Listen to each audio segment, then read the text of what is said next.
وَإِنَّا لَهُ كَاتِبُونَ، اللہ کہتے ہیں ہم اس کی نیکیوں کو لکھ رہے ہیں. جو چیز لکھی جاتی ہے وہ محفوظ زیادہ ہوتی ہے، تو ہم نے تو اتنا زبردست اہتمام کیا ہی اس لیے تاکہ اس کی نیکیوں کا اس کو بدلہ دیں. وَحَرَامٌ عَلَىٰ قَرْيَةٍ أَهْلَكْنَاهَا، اور اللہ فرماتے ہیں یہ جو ہم نے پچھلی بستیاں ہلاک کر دی ہے نا، یعنی اب اس میں دھمکی ہے کہ وہ بستیاں دوبارہ نہیں لوٹتی ہیں. جزوی طور پر دیکھیں اللہ کسی مردے کو زندہ کر دے معجزے کے طور پر جیسے پیغمبروں کے سامنے ہو، وہ تو ایک الگ بات ہے، لیکن قاعدہ کلیہ یہی ہے کہ جب ہم کسی بستی کو ہلاک کر دیتے ہیں تو وہ دوبارہ دنیا میں نہیں لوٹتی اور دوبارہ اس کو پھر مہلت نہیں ملتی. تو اہل مکہ کو اور لوگوں کو بھی اس سے عبرت حاصل کرنی چاہیے. اب یہ سلسلہ اسی طرح چلتا رہے گا دنیا میں.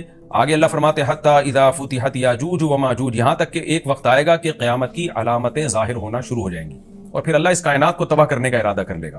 تو اس میں ایک بہت بڑی علامت کا اللہ نے ذکر کیا کہ قیامت کی ہولناکیوں میں جو پہلی ہولناکی ہوگی اذا فتحت یاجوج و ماجوج، یعنی قیامت کے جو آثار شروع ہو جائیں گے تو یہاں تک کہ یاجوج اور ماجوج کو کھول دیا جائے گا.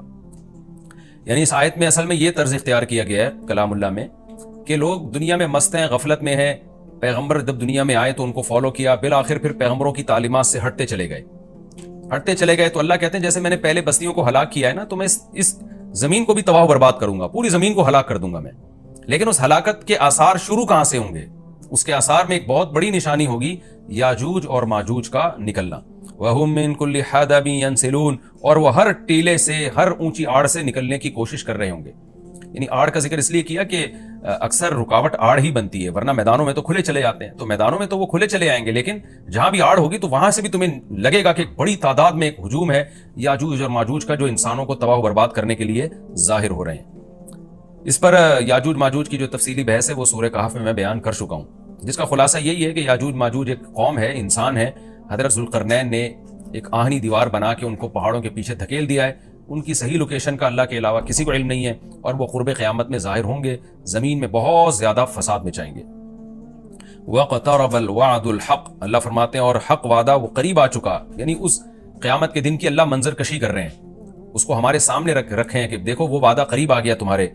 فَإِذَا، کیونکہ یاجوج ماجوج جب ظاہر ہوں گے تو اس کے تو بہت قریبی، بہت ہی کچھ وقت کے بعد ہی قیامت قائم ہو جائے گی. فَإِذَا هِيَ شَاخِصَةٌ أَبْصَارُ الَّذِينَ كَفَرُوا، تو اچانک کافروں کی نگاہیں پھٹی کی پھٹی رہ جائیں گی، حیران ہو جائیں گے قیامت کی ہولناکی کو دیکھ کر اور کہیں گے یا ویلنا قد كنا فی غفلۃ من ھذا، ہائے ہماری بدبختی، ہم تو اس سے غفلت میں پڑے ہوئے تھے، ہم نے تو اس طرف کبھی سوچا ہی نہیں. آج دیکھ لینا انسان پیغمبروں کی تعلیمات کو تو ویلیو دے ہی نہیں رہا ہے، بس ترقی اور معاشی ترقی اور سائنسی ترقی اور ٹیکنالوجی اور حقوق ایک دوسرے کے اور جانوروں کے حقوق اور گدھے گھوڑوں کے حقوق، اسی پر پوری انسانیت گھوم رہی ہے. جس خدا نے پیدا کیا اس کو ڈکشنری سے نکال دیا. تو اللہ کہتے ہیں جب قیامت دیکھیں گے نا تو کہیں گے یا ویلنا، ہماری بدبختی، ہم تو اس سے غفلت میں پڑے ہوئے تھے، اس طرف تو ہم نے سوچا ہی نہیں. بل کننا ظالمین، بلکہ کہیں گے ہم تو ظالم تھے، یعنی ہمیں سوچنا چاہیے تھا پھر بھی ہم نے نہیں سوچا. انکم وما تعبدون من دون اللہ حصب جہنم، اب چونکہ مشرکین تو مشرک تھے، ان کے ذہن میں سب سے پہلے یہ خیال آتا تھا کہ ٹھیک ہے اگر قیامت قائم ہو گئی تو ہمارے بھگوان اور ہمارے بت ہمیں بچا لیں گے. ان کو اللہ نے الگ سے دھمکی دی ہے انکم وما تعبدون من دون اللہ حصب جہنم، فرمایا تم اور جو تمہارے معبود ہیں نا جن کی تم عبادت کرتے ہو اللہ کو چھوڑ کر، یہ سارے جہنم کا ایندھن بنیں گے. احادیث میں یہ مضمون ہے کہ یہ جو پتھر کے بنے ہوئے بت ہیں نا، اگرچہ ان میں حس نہیں ہوتی لیکن اللہ ان کو بھی مشرکین کے ساتھ آگ میں ڈال دے گا، مشرکین کا غم بڑھانے کے لیے کہ جن معبودوں کو تم سمجھتے تھے کہ سفارش کریں گے آج یہ بھی تمہارے ساتھ جل رہے ہیں اس آگ میں. اللہ فرماتے ہیں انتم لہا واردون، تم سب اس میں جاؤ گے، یعنی ان بتوں کی عبادت کرنے والے بھی اور جو بت ہیں وہ بھی. لو کان ہؤلاء آلہۃ، اللہ فرمانے بتاؤ یہ اگر معبود ہوتے تو ما وردوہا، یہ خود جہنم میں کہاں جاتے. وکل فیہا خالدون، اور یہ سب کے سب عبادت کرنے والے اور معبود یہ سب ہمیشہ ہوں گے اس میں. لہم فیہا زفیر، اور ان کے لیے اس جہنم میں شور و چیخ و پکار ہوگی. وہم فیہا لا یسمعون، اتنا شور ہوگا کہ یہ ایک دوسرے کی آواز نہیں سن پائیں گے. دیکھیں قرآن مختلف موقع کے مختلف درجات کو بیان کرتا ہے، حالات کو. قرآن ہی سے پتہ چلتا ہے کہ جہنمی ایک دوسرے سے بات بھی کریں گے اور ظاہر ہے جب بات کریں گے تو سنیں گے بھی. تو اس سے یہی مراد ہے کہ جہنم میں جب ان کو عذاب ہو رہا ہوگا تو وہ عذاب میں تو چیخ و پکار میں کسی کی بات سنائی نہیں دے گی، لیکن ایک نوعیت کا عذاب پھر یہ بھی ہوگا کہ ایک دوسرے کی بات اللہ ایک دوسرے کو سنوائے گا تاکہ ایک دوسرے کو رسوا کریں، ایک دوسرے کو تانے دیں. تو یہ مختلف موقعوں کے مختلف عذاب ہے جن کا قرآن تذکرہ کرتا ہے. اللہ ہم سب کو اس آگ سے محفوظ رکھے. اور یہ جو اللہ نے کہا کہ ان سب وہاں چیخیں گے پکاریں گے، تو علماء نے لکھا ہے اس سے وہ ان کے پتھر کے بنے ہوئے بت مراد نہیں ہے، کیونکہ ظاہر ہے وہ تو بے جان ہے، وہ کیا پکاریں گے. وہ معبود جو زندہ ہوں گے، جن میں شعور ہوگا، کیونکہ دنیا میں ایسے بھی لوگ ہیں جنہوں نے اپنی عبادت خود کروائی ہے لوگوں سے. جیسے فرعون نے کہا تھا انا ربکم الاعلی، تو چیخ و پکار ان معبودوں کی ہوگی جنہوں نے لوگوں کو اپنی عبادت پہ مجبور کیا یا اپنی عبادت کی ترغیب دی. ان الذین سبقت لہم من الحسنى. اب سوال پیدا ہوتا ہے اچھا جی عیسیٰ ابن مریم کی بھی تو عبادت ہوتی ہے, تو اللہ نے تو کہہ دیا کہ تم اور تمہارے جتنے جھوٹے معبود ہیں, جھوٹے خدا ہیں, سب کو جہنم میں ڈالوں گا. لیکن بہت سے بزرگان دین ہیں وہ ساری زندگی توحید کی دعوت دیتے رہے, لیکن مرنے کے بعد ان کی قبروں کو لوگوں نے عبادت گاہ بنا لیا, تو وہ بھی تو جھوٹے معبود تھے. تو عیسیٰ ابن مریم کی بھی عبادت ہوئی تو وہ بھی تو اللہ تو کہہ رہا ہے کہ سارے کے سارے جھوٹے معبود جہنم کا ایندھن بنیں گے. تو آگے اللہ نے فرمایا نا ان الذین سبقت لہم من الحسنى, ہاں وہ لوگ جن کے لیے ہماری طرف سے پہلے ہی ایک اچھا کلمہ لکھا جا چکا ہے, یعنی وہ پہلے ہی سے اچھے لوگ ہیں, ان کے لیے پہلے ہی جنت لکھی جا چکی ہے. اولئک عنہا مبعدون, یہ نیک لوگ اس سے دور ہوں گے, کیونکہ انہوں نے خود لوگوں کو اپنی عبادت پہ نہیں لگایا, لوگوں نے ان کے ساتھ زیادتی کی اور ان کو معبود بنا لیا. تو جو وہ لوگ جن کے بارے میں اچھی بات پہلے سبقت کر چکی ہے, اللہ فرماتے ہیں ان کو میں جہنم میں نہیں ڈالوں گا. لا يسمعون حسیسها, وہ تو جہنم کی آہٹ بھی نہیں سنیں گے. علماء نے لکھا اس سے مراد ہے جنت میں جانے کے بعد, کیونکہ حساب و کتاب میں جہنم کے پل سے ہر ایک کو گزارا جائے گا, اس میں تمام پیغمبر, تمام شہداء, کیونکہ وہ تو سورہ مریم میں اللہ نے بتا دیا وَإِن مِّنكُمْ إِلَّا وَارِدُهَا, تم میں سے ہر شخص جہنم کے پل پہ سے گزرے گا, جس کو پل صراط کہا جاتا ہے. لیکن اللہ تعالیٰ جنت میں داخل کرنے کے بعد ان کو جہنم سے دور کر دیں گے اور جہنم کی آہٹ بھی ان کو سنائی نہیں دے گی. وَهُمْ فِي مَا اشْتَهَتْ أَنفُسُهُمْ خَالِدُونَ, اللہ فرماتے ہیں جو چاہے گا ان کا دل, ان نعمتوں میں یہ ہمیشہ ہمیشہ رہیں گے. لا يحزنهم الفزع الاکبر, اور بڑی گھبراہٹ بھی ان کو غم میں نہیں ڈالے گی. بڑی گھبراہٹ وہ ہوگی جو نفحہ اولا, یعنی جب سور پھونکا جائے گا نا, لوگ قبروں سے نکلیں گے, اس وقت بہت زیادہ خوف کا غلبہ ہوگا لوگوں پہ, اور سب اس خوف میں مبتلا ہوں گے, حساب و کتاب کا جو خوف ہوگا. تو اللہ فرماتے ہیں یہ بڑی گھبراہٹ اور بڑی جو ایک نفحہ اولا ہے, یہ بھی ان کو غمزدہ نہیں کرے گی. لیکن علماء نے لکھا اس سے بھی یہ مراد ہے کہ مستقل طور پہ غمزدہ کرنا. وقتی خوف تو ہر ایک کو ہوگا, قرآن سے یہ بات ثابت ہے, لیکن اللہ نیک لوگوں سے اس خوف کو جلدی دور کر لیں گے. اور جو میدان حشر کا جو خوف ہے, جو حقیقی خوف ہے, جو لمبا خوف ہوگا, وہ صرف نافرمانوں کو ہوگا. لیکن قرآن و سنت سے یہ بات ثابت ہے کہ ابتدائی مرحلے میں سارے خوف زدہ ہوں گے. وَتَتَلَقَّاهُ الْمَلَائِكَةُ, اور فرشتے ان سے ملاقاتیں کریں گے. ملاقاتوں کا مطلب مرحبا کہیں گے ان کو. هَذَا يَوْمُكُمْ, اور ان کو خوشی سے فرشتے مبارکباد دیتے ہوئے کہیں گے یہ ہے تمہارا وہ دن الذي كنتم توعدون, جس کا تم سے وعدہ کیا جاتا تھا. یوم نطوی السماء کطی السجل للکتب, اللہ فرماتے ہیں ہم آسمان کو, کیونکہ جب پہلا سور پھونکا جائے گا تو ہم آسمان کو ایسے لپیٹ دیں گے جیسے دستاویز کو لکھی ہوئی تحریر کے لیے لپیٹ دیا جاتا ہے. کما بدأنا اول خلق نعید, جس طرح ہم نے اول خلق کی ابتدا کی تھی ہم اسی طرح لوٹا دیں گے. یعنی انسان حیران ہو رہا ہے نا کہ یہ اللہ تعالیٰ اتنی بڑی بڑی باتیں کر رہا ہے, میں آسمانوں کو لپیٹ دوں گا, میں یوں کر دوں گا, میں کائنات تباہ کر دوں گا, تو یہ کیسے کرے گا؟ اللہ نے فرمایا جیسے پہلی دفعہ کیا تو دوبارہ بھی کر دوں گا میں, میرے لیے کیا مشکل ہے یہ کام. وعدن علینا, اور یہ ہم پر وعدہ ہے. کیسے چیلنج کر رہا ہے اللہ تعالیٰ, دیکھیں. یعنی انسان کہہ رہا ہے نہیں کچھ ہوگا, یہ سب ایسی باتیں ہو رہی ہیں, اور اللہ کہہ رہا ہے وعدن علینا, میں کر کے دکھاؤں گا. یہ انا کننا فاعلین, پھر اللہ نے تاکید کی ہم یہ کام کر کے چھوڑیں گے. لہذا اللہ کو چیلنجز مت دو, اپنے عمل کو ٹھیک کرنے کی کوشش کرو. اور اللہ اب مشرکین کو بھی دھمکی دے رہے ہیں کہ صرف دنیا میں نہیں, صرف آخرت میں نہیں, دنیا میں بھی نیک لوگوں کو میں غلبہ دوں گا. وَلَقَدْ كَتَبْنَا فِي الزَّبُورِ, ہم نے زبور میں یہ بات لکھ دی تھی, من بعد الذکر, نصیحت کے بعد, کہ ان الارض یرثها عبادی الصالحون, یعنی اللہ نے پہلے نصیحتیں دی, احکام بتائے, اور بتا دیا کہ میرے نیک بندے ہی زمین کے وارث ہوں گے. زبور کا تذکرہ شاید اس لیے کیا کہ داؤد علیہ السلام کو اللہ نے زبور دی, اسی میں اللہ نے بتا دیا, اور اللہ نے زبور میں یہ وعدہ جو کیا تھا پورا کر کے بھی دکھایا. داؤد اور سلیمان علیہ السلام کی خلافت اللہ نے پوری دنیا پہ قائم کر دی. تو اللہ فرماتے ہیں یہ بات ہم نے زبور میں لکھ دی تھی.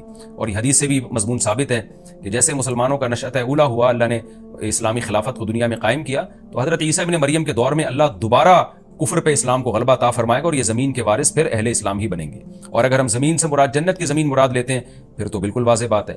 آگے اللہ فرماتے ہیں ان فی ھذا لبلاغا لقوم عابدین, ہم نے جو مضمون بیان کیا اس میں جو لوگ اللہ کی عبادت اور غلامی کرتے ہیں ان کے لیے پیغام کا صاف صاف پہنچا دینا ہے. ان کو بات سمجھ میں آ گئی ہوگی. جو اللہ کو نہیں مانتے, اللہ کی عبادت پہ آنا ہی نہیں چاہتے, ان کو سمجھ میں بات نہیں آ سکتی. وما ارسلناک الا رحمۃ للعالمین, اور اے نبی ہم نے آپ کو تمام جہان والوں کے لیے رحمت بنا کے بھیجا ہے. کافر یہ سمجھتے ہیں کہ جب سے آئے ہیں ہمارے لیے ٹینشن بن گئے ہیں, ہم باپ دادا کے دین کو فالو کر رہے تھے, نہ کوئی جہنم کی بات تھی نہ کوئی اور باتیں تھی, تو وہ اشکال کرتے. اللہ نے فرمایا کہ ہم نے رحمت بنا کے بھیجا ہے تاکہ لوگ آپ پر ایمان لائیں, جنت میں جائیں, اپنی زندگی کو بھی سدھاریں, آخرت کو بھی سدھاریں, اور ایک دوسرے کے حقوق ادا کریں, زمین میں امن پیدا ہو. تو آپ رحمت کا ذریعہ ہیں. یہ نہیں مان کے آپ کو زحمت سمجھ رہے ہیں, تو یہ آپ کا قصور نہیں ہے, ان کا قصور ہے. تو اللہ نے انسانوں کو بھی بتا دیا کہ پیغمبر صلی اللہ علیہ وسلم تمہارے لیے رحمت ہے, ان کو زحمت مت سمجھو.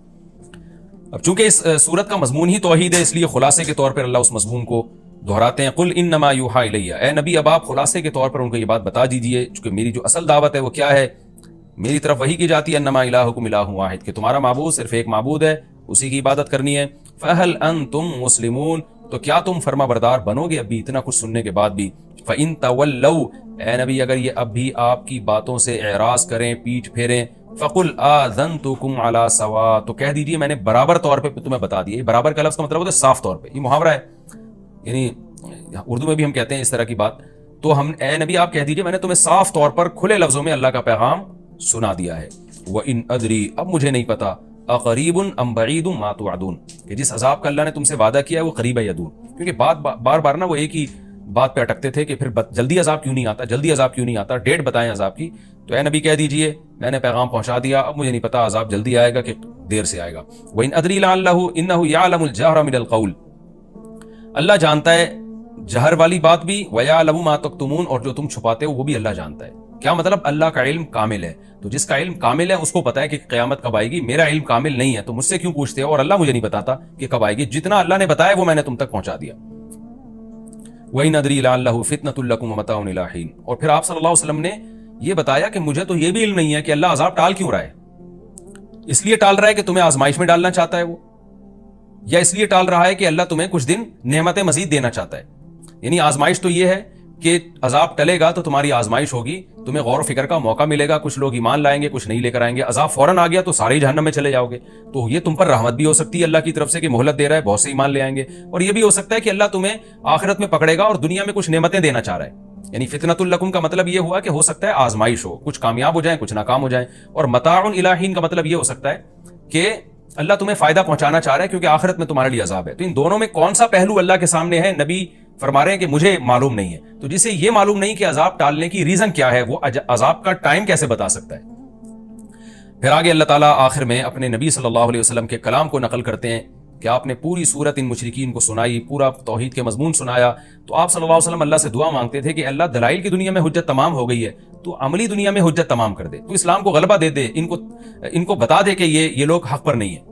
تو اللہ نے نبی کے اس کلام کو ذکر کیا، قال رب احکم بالحق، نبی کہتے ہیں کہ اے اللہ تو حق کے ساتھ فیصلہ کر دے، یعنی پریکٹیکلی عملاً فیصلہ کر دے۔ اور نبی یہ دعائیں بھی مانگتے ہیں، وربنا الرحمن، ہمارا رب رحمان ہے، رحم کرنے والا ہے، المستعان، اسی سے مدد طلب کی جاتی ہے، علی ما تصفون، ان باتوں پر جو تم لوگ کرتے ہو، یعنی تم جو اعتراضات کر کے مجھے تکلیف پہنچا رہے ہو تو میں مدد اللہ ہی سے طلب کرتا ہوں۔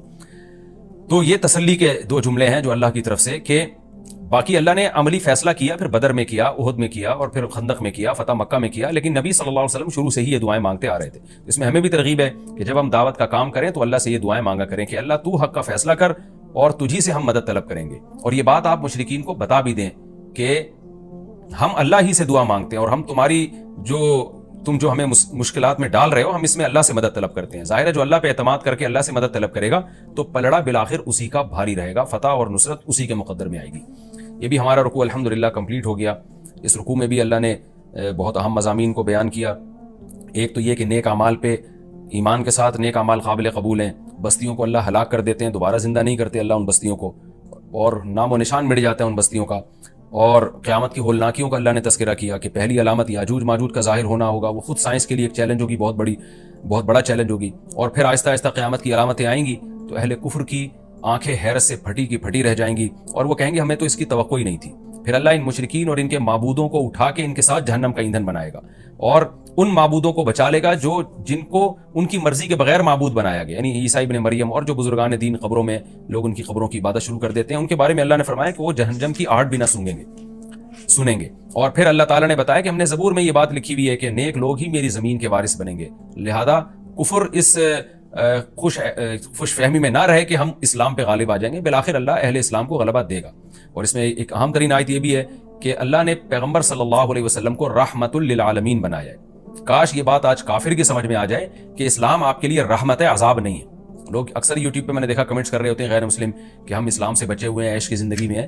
بھائی آپ اسلام میں آؤ گے تو آپ کو خوشیوں والی زندگی ملے گی، کیونکہ اللہ نے محمد صلی اللہ علیہ وسلم کو جہان والوں کے لیے عذاب نہیں بنایا بلکہ جہان والوں کے لیے رحمت بنایا ہے۔ اور آخر میں برات ہے کہ پھر بھی نہیں مانتے تو اے نبی آپ ان سے کہہ دیجئے کہ میں نے پیغام بھی پہنچا دیا ہے اور میں دعا بھی اللہ سے مانگتا ہوں، اور میں یہ تو بتا سکتا ہوں عذاب آئے گا، عذاب کا ٹائم میں نہیں بتا سکتا۔